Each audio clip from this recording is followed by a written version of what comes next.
Olá, sejam bem-vindos a mais uma aula aqui no nosso canal no YouTube. E esta aula vai também para a comunidade Família Broadback, para os assinantes. Eu não posso dizer que é exclusiva para os assinantes, porque vocês também aqui no YouTube estão assistindo. Então, é uma colher de chá que eu dou para os não assinantes, porque também vocês vão se formar e, se gostarem da aula, considerem efusivamente assinarem a comunidade Família Broadback. O link está aqui na descrição. Quero que desde já vocês coloquem o like de vocês nesse vídeo, se inscrevam no canal, ativem o sininho e compartilhem o vídeo com os seus amigos nos grupos de Telegram, de WhatsApp, de Instagram, para todo mundo. Tirem print, botem no Instagram e coloquem o link. Eu quero vocês todos fazendo isso.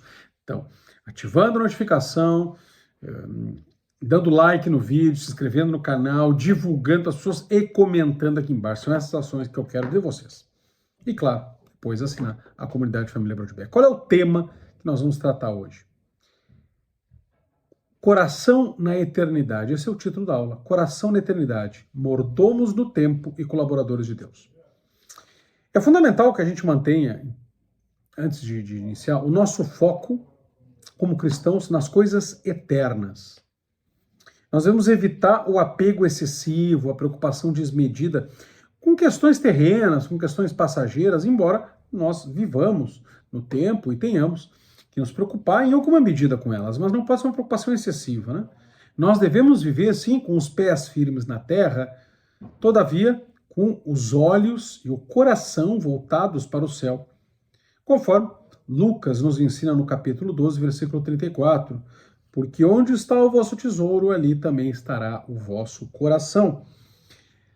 Isso, meus caros, implica numa busca constante da santidade e da conformidade da nossa vontade com a bondosa e soberana vontade de Deus.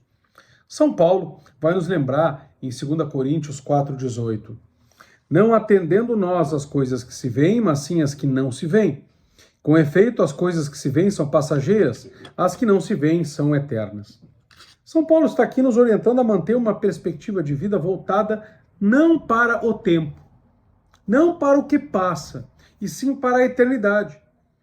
E central nessa perspectiva está o nosso relacionamento com Deus na ordem da graça, ou seja, a vida sobrenatural, a instrução da igreja que nos conduz para isso e uma vívida esperança como virtude teologal na vida eterna. As distrações da vida material, das coisas temporais, podem nos desviar deste caminho de santidade. As preocupações visíveis, terrenas, circunstanciais, embora legítimas em alguma medida, elas são efêmeras. Elas não podem ser o centro. Elas se sujeitam a mudanças, sujeitam a perdas, a destruições. O apóstolo nos encoraja, então, a concentrar nossa atenção nas realidades visíveis, ou seja, nas verdades espirituais, eternas, que transcendem as flutuações e incertezas deste mundo físico. A Sagrada Escritura nos exorta a viver com sabedoria e discernimento e destaca a importância de aproveitar diligentemente o tempo. Se nós queremos viver em função da eternidade, se nós queremos ter o nosso coração na eternidade, nós temos que aproveitar o tempo. O tempo em razão da eternidade. É sempre não uma dicotomia, mas como que uma dança entre o marido e a mulher, entre o namorado e a namorada. É a dança do tempo com a eternidade. Sabendo que, claro, a eternidade é que conduz a nossa vida no tempo. Especialmente diante de tantas incertezas, adversidades que nós frequentemente enfrentamos. Em Efésios 5,16, o mesmo Paulo vai nos dizer: aproveitai o tempo, pois os dias são maus. O uso prudente do tempo, então, é fundamental para uma vida que honre a Deus, contribui para a salvação das almas e esteja alinhada com a perspectiva da eternidade. Nós vamos ser aqueles que têm o coração na eternidade na medida em que nós somos mordomos do tempo. Paulo aqui está dizendo para aproveitar o tempo, né? Em outras traduções, resgatar o tempo, remir o tempo. E São Paulo está dizendo que isso tem grande relevância espiritual. Assim como nós precisamos da redenção em Cristo, o tempo também precisa da redenção. O tempo também precisa ser resgatado e vai encontrar sua plenitude em Jesus. Essa expressão de Paulo no original, né, de resgatar ou remir, ela ilustra a responsabilidade de todos os cristãos como portadores do evangelho para que nós resgatemos esse tempo. E como é que nós vamos resgatar o tempo? Utilizando o tempo em função da eternidade, ou seja, de maneira eficiente, de maneira produtiva, para promover a verdade e os interesses de Deus, os direitos de Deus, os direitos da igreja, a salvação da nossa alma, a salvação do nosso próximo, a glorificação de Deus, a dilatação da Santa Igreja, o cumprimento dos nossos deveres. A tradução do grego original, né, para as versões clássicas da Bíblia, por exemplo, algumas versões católicas, também as versões protestantes lá do Almeida, tanto a Almeida Corrigida Fiel, quanto a Almeida Revista e Atualizada, a Almeida Revista e Corrigida, emprega, em vez de aproveitar, o verbo remir, porque é o mais correto com o grego, inclusive. Embora, claro, assim, remir tem o mesmo sentido de aproveitar, porque nós remimos o tempo, redimimos o tempo, aproveitando-o. Então o sentido é o mesmo. Mas no original, exagorazo, né, que significa comprar de volta no grego, ou resgatar, ele faz com que se derive dele o termo em grego original do Novo Testamento. São Paulo escreveu em grego, exagorazomenoi, né? Ou seja, é um definitivo resgate, um pleno resgate, uma remissão.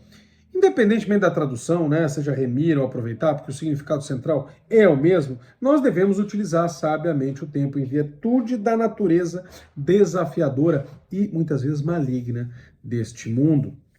Paulo nos está recordando uma dualidade presente nesse ato de resgate do tempo. Né? Nós somos resgatados da escravidão do pecado, não é mesmo? Somos reconciliados com Deus, ao mesmo tempo em que somos convocados a resgatar o tempo. O tempo é escravo, escravo das efemeridades, escravo das coisas passageiras, escravo das futilidades, escravo das coisas que não importam. Nós temos que resgatar este tempo, reconciliando-o com a eternidade, evitando que este tempo seja desperdiçado. Quando o tempo é negligenciado, o tempo é desperdiçado, o tempo é cativo, o tempo é escravo. Quando nós resgatamos o tempo, nós o aproveitamos em função da eternidade. Assim como nós somos resgatados do pecado, deixamos a sujeição do mal e nos colocamos como servos de Cristo, o tempo deixa de ser resgatado da efemeridade, da negligência, do desperdício, para se colocar também aos pés da eternidade. Então, o tempo também encontra a sua redenção em Cristo. Como todos nós, o tempo também é uma criatura de Deus. Todos são resgatados, não somente os seres humanos, todas as criaturas são resgatadas. O tempo encontra a sua redenção também em Cristo. E ele encontra a sua redenção em Cristo através dos nossos atos. Nós, seguidores de Jesus, temos a responsabilidade de sermos mordomos responsáveis deste recurso precioso que é o tempo. A importância desse resgate do tempo se revela principalmente no mundo como o nosso, em que a transitoriedade, as distrações, as pressões do dia a dia e as tentações acabam desviando nossa atenção e a nossa energia dos propósitos de Deus. E ao utilizarmos cada momento deste tempo com sabedoria e dedicarmos ao aproveitamento do tempo à verdade e aos interesses de Deus, nós estamos efetivamente resgatando o tempo de maneira significativa em consideração à eternidade. Assim como nós somos beneficiados da graça de Cristo, que é a graça redentora, a graça salvífica, a graça regeneradora, a graça santificante, nós, a graça justificante, nós somos também chamados a ser agentes dessa redenção, dessa justificação, dessa salvação, dessa regeneração do tempo, dessa santificação do tempo. Ou seja, uma salvação não apenas na nossa vida pessoal, mas também no contexto mais amplo das pessoas com quem interagimos e das coisas que nós fazemos aproveitando esse tempo. Esse resgate do tempo não apenas enriquece a nossa própria jornada de amizade com Deus, mas também inspira e transforma a vida daqueles ao nosso redor. Porque demonstra o poder transformador do Evangelho da graça de Cristo, quando nós o aproveitamos para espalhá-lo aos demais e conquistar almas para Cristo. Ora, resgatar o tempo implica, no fundo, em não desperdiçar as oportunidades que a vida, em última análise, Deus, mediante a vida que Ele nos deu, nos oferece. Investir tempo e esforço em ações que honram a nossa fé, refletem os princípios cristãos e fazem com que nós cumpramos os nossos deveres. Deveres de Estado, deveres religiosos, deveres seculares, naturais, sobrenaturais, de oração, de apostolado explícito, com a família, com a nossa profissão. Cumprir aquilo que Deus quer, honrar e servir a Deus como Ele quer ser servido, e Ele quer ser servido conforme a vocação que Ele nos deu. Ora, isso nem sempre é fácil, porque afinal o tempo, ele é um recurso precioso e limitado, porque se ilimitado ele fosse, tempo não seria, e sim eternidade. Ora, o tempo não é eternidade, ele deve ser resgatado em função da eternidade, ele deve ser remido, ele deve ser solto das amarras da efemeridade para colocar-se aos pés da eternidade. Mas justamente porque não é eternidade, mas deve ser cativo a ela e não cativo à efemeridade, as coisas passageiras, é que ele é, por definição, limitado. Se ele fosse ilimitado, ele não seria tempo, seria eternidade. É da própria essência do tempo ser limitado. Isso não é algo que foi arbitrariamente posto. É da essência do tempo ser limitado. Se ele não fosse limitado, não seria tempo. Então, se ele é limitado, ele é um recurso precioso e, como tal, deve ser usado de forma consciente e proveitosa, conforme a vontade divina. Há então um chamado à responsabilidade e à diligência na busca da vontade de Deus, sempre diante de circunstâncias que nós podemos enfrentar como crentes no dia a dia.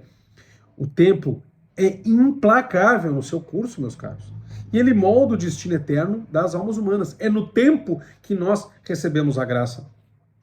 É no tempo que nós somos chamados ao Evangelho. É no tempo que nós nos decidimos livremente, ainda que com a ação da graça, pela causa de Cristo. E o temos como nosso Senhor da nossa vida. Cada vida humana, cada respirar é uma narrativa fugaz, efêmera, que se escapa rapidamente. E nela, nessa vida humana tão fugaz, se desenrola como um palco de uma batalha que transcende o visível, mergulha nas profundezas do espiritual, se desenrola pela nossa alma. E é nesse cenário, entre o bem e o mal, entre a verdade e a mentira, há um combate entre o amor e o egoísmo. Isso se desdobra no tempo e terá ecos na eternidade. É surpreendente que muitos que dizem professar sua fé em Cristo e anseiem de maneira sincera pela vida eterna, vivam como se as suas esperanças, as suas aspirações, suas metas se limitassem a um contexto puramente temporal. Como Deus vai me abençoar? Como eu vou ser feliz aqui? Ah, meu casamento não deu certo, então eu preciso casar com outra pessoa e a igreja proíbe. Oh, como eu não sou feliz com isso. Colocam as coisas simplesmente aqui. Ah, mas eu rezei tanto e a cura não veio de tal doença. Ah, mas eu sou cristão para ser feliz aqui nesta terra. E esquecem que as nossas aspirações não podem se limitar a esse contexto puramente temporal. Esquecemos-nos de que a nossa existência terrena é apenas uma pequena parte de uma jornada maior e de que a vida eterna é aquele horizonte final das nossas almas, seja no céu, seja no inferno. Temos que buscar a santidade, temos que nos dedicar à fé cristã, e isso exige um compromisso constante, um investimento significativo, não apenas de sinceridade do nosso coração, mas de tempo. Dizer que nós não temos tempo, por exemplo, para buscar a santidade, para rezar, para fazer apostolado, é essencialmente afirmar que nós temos uma visão focada na terra. Nós não temos tempo para ver de acordo com os ensinamentos evangélicos. A gestão sábia do tempo, gestão dedicada do tempo, é uma parte vital da nossa vida espiritual. Para o verdadeiro cristão, aquele que se dedica totalmente à mensagem do evangelho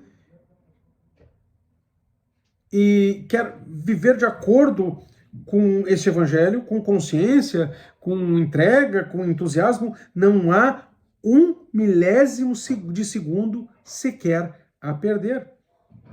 Cada momento, porque é tempo, é então precioso. Cada oportunidade é uma dádiva. Porque o tempo compreende que há uma fugacidade das coisas. E o cristão, vivendo esse tempo, entende que o destino eterno de cada pessoa está em jogo, inclusive o seu próprio destino, diante de Deus. É uma consciência profunda de que em um mundo cheio de distrações e tentações, a luta para guiar almas, incluindo a sua própria, é bom que se frise, que de que adianta a gente ganhar o mundo inteiro se vier perder nossa alma, né? É uma luta para guiar essas almas, inclusive a nossa, no caminho da retidão, da santidade, da verdade e do amor. E isto é uma tarefa urgente. Nesse contexto, o cristão não se permite se distrair por trivialidades ou por egoísmo, né? A nossa vida como cristãos é uma constante dedicação ao crescimento da graça, constante dedicação ao crescimento no amor de Deus, sendo nós, muitas vezes, um farol na escuridão de tantas pessoas, instrumentos da graça, essa graça conquistada na cruz por Cristo para guiar os perdidos, os ímpios ao reino da verdade e do amor, já manifestado na sua igreja.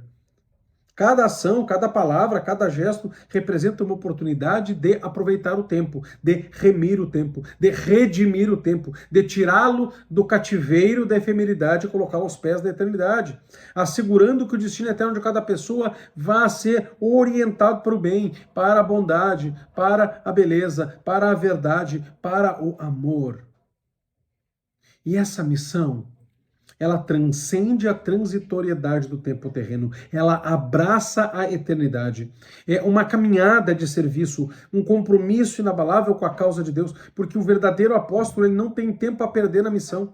Essa missão de garantir que cada alma encontre seu destino eterno, na luz de Deus. Diante da urgência da missão de ser santo e de conquistar o mundo para Cristo, de ganhar almas para Cristo, o cristão sente um profundo senso de responsabilidade pela tarefa encomendada com Deus, que consiste no aproveitamento do seu tempo em função da eternidade.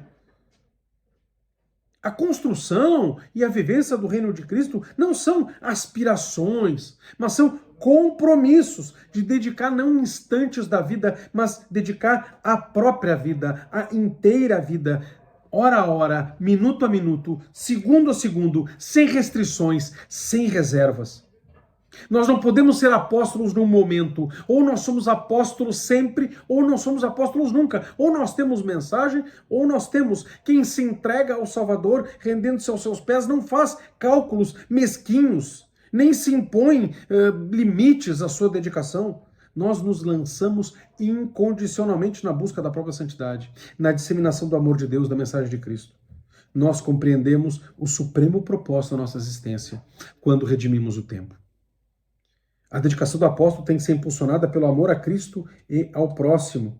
Servir a Jesus e as almas deve ser algo feito com uma devoção abnegada. E isso desempenha um papel vital na edificação do reino de Cristo na terra.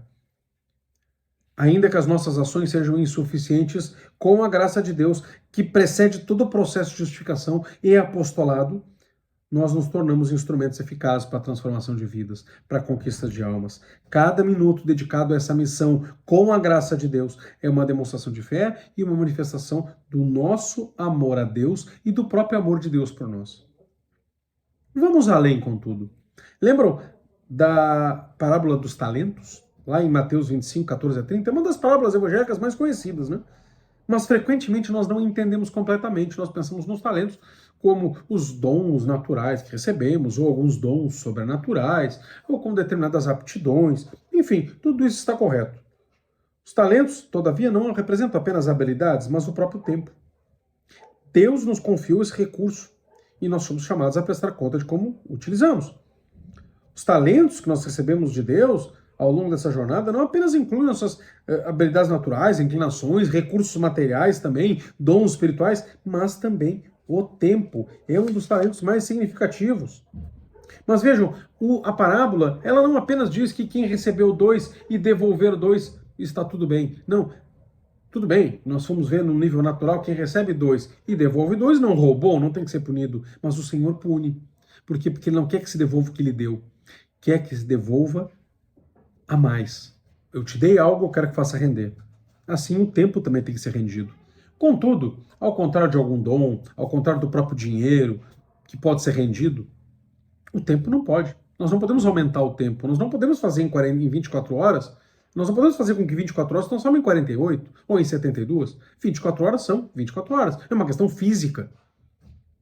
Todavia, nós podemos multiplicar o tempo, entre aspas, aproveitando-o para fazer em 24 horas o que se poderia fazer em 48? Ou melhor, para que nós não caímos em nenhuma neurose, não fazer em 48, ou não fazer em 48 o que a gente poderia fazer em 24. Não se trata de esticar tanto a ponto de ficar neurótico, ou até mesmo escrupuloso. Ah, mas eu não fiz nas 24 o que eu faria em 48, não. Não é simplesmente tentar forçar as coisas e fazer mais do que a gente consegue. É não ser preguiçoso e procrastinador a ponto que demore 2 dias o que eu poderia fazer em poucas horas. Assim como na parábola, onde o servo que enterrou o talento, ainda que tenha devolvido todo ele, foi repreendido, também nós vamos enfrentar uma avaliação rigorosa diante de Deus. Quando nós comparecemos diante do Senhor, um dos pontos cruciais da nossa prestação de contas, meus caros, vai ser o bom uso do tempo que nos foi concedido. Deus vai nos questionar sobre isso no juízo. Como aproveitamos o tempo? Se nós o fizemos não aumentar, porque não pode aumentar, mas se nós o fizemos render no sentido de remi-lo para a sua glória, ou se nós o desperdiçamos. Valorizamos e redimimos o tempo? Investimos cada minuto de maneira a honrar a Deus e produzir frutos para a eternidade?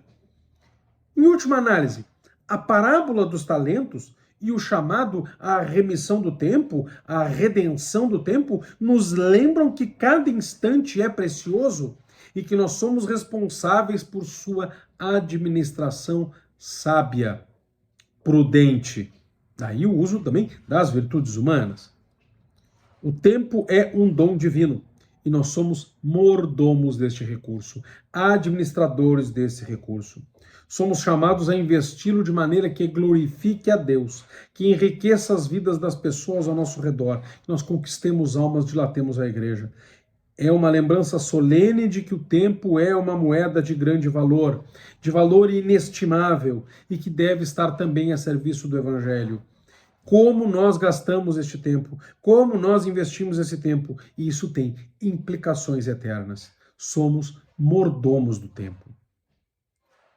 A comunhão contínua com Deus ao longo deste tempo possui uma dimensão profundamente significativa que atua até mesmo como um prenúncio da eternidade, trazendo o reino dos céus para a nossa realidade presente aqui e agora. Devemos reconhecer o valor do tempo que nos foi concedido, conscientes da efemeridade da vida terrena, em vista de uma vida plena com Deus no céu. O tempo não é meramente uma medida de passar dos dias, mas um dom, um recurso que carrega consigo um grandioso propósito, um sagrado propósito.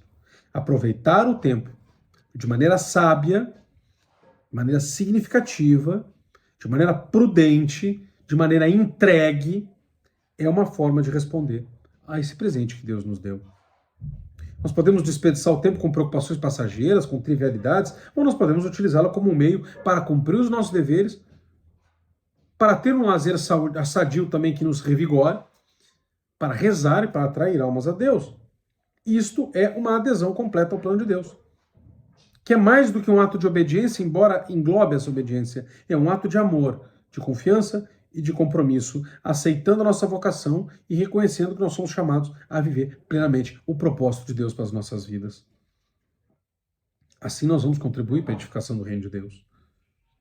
Viver o tempo em função da eternidade é possível quando nós nos desapegamos de excessivas preocupações, quando nós nos desapegamos dos bens deste mundo e quando nós amamos as criaturas em Deus.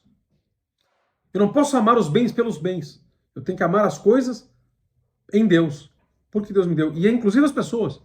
Nós devemos amar o nosso próximo por causa de Deus, em Deus, como reflexo do amor de Deus. Até mesmo os amores legítimos e queridos por Deus, como amor ao cônjuge, amor à família, amor aos amigos, encontram seu verdadeiro significado no amor a Deus. Eu amo mais a minha esposa porque amo primeiro a Deus.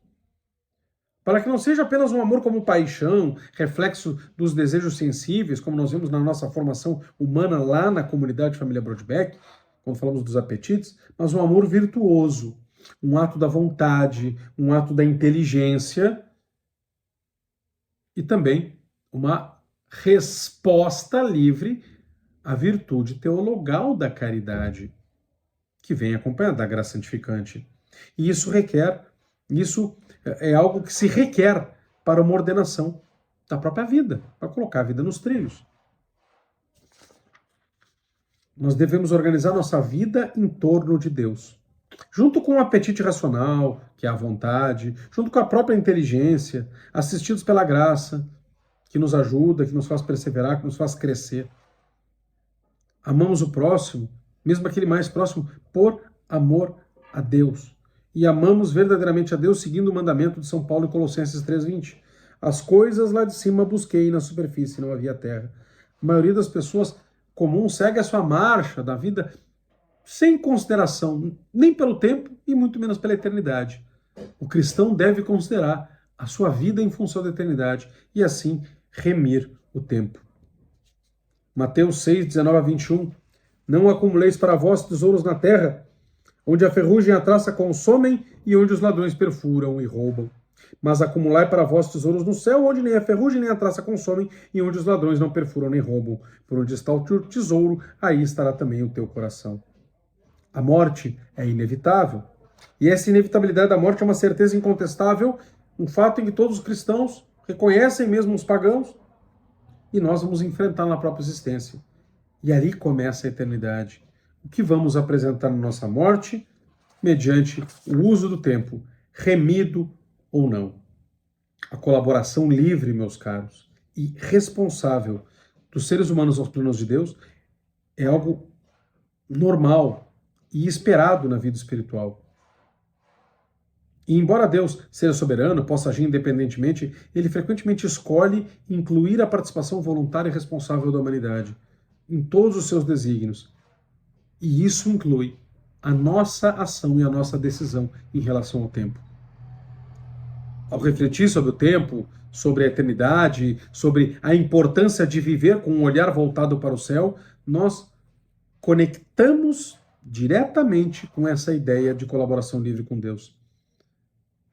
Enquanto estamos neste tempo presente, nós somos dotados da liberdade de fazer escolhas que moldam não apenas a nossa vida terrena, mas também a nossa vida eterna. As nossas ações e as nossas decisões diárias se tornam fundamentais para a nossa preparação espiritual e vão refletir, porque postas no tempo, na eternidade. Quando nós vivemos com o coração do céu, nós nos tornamos mordomos deste tempo e as nossas escolhas são guiadas pelos valores do Evangelho. E cada momento se torna uma oportunidade para servir a Deus e conquistar almas para Cristo. Grande abraço e façamos a redenção do tempo. Vivamos o tempo em função da eternidade que se nos aguarda.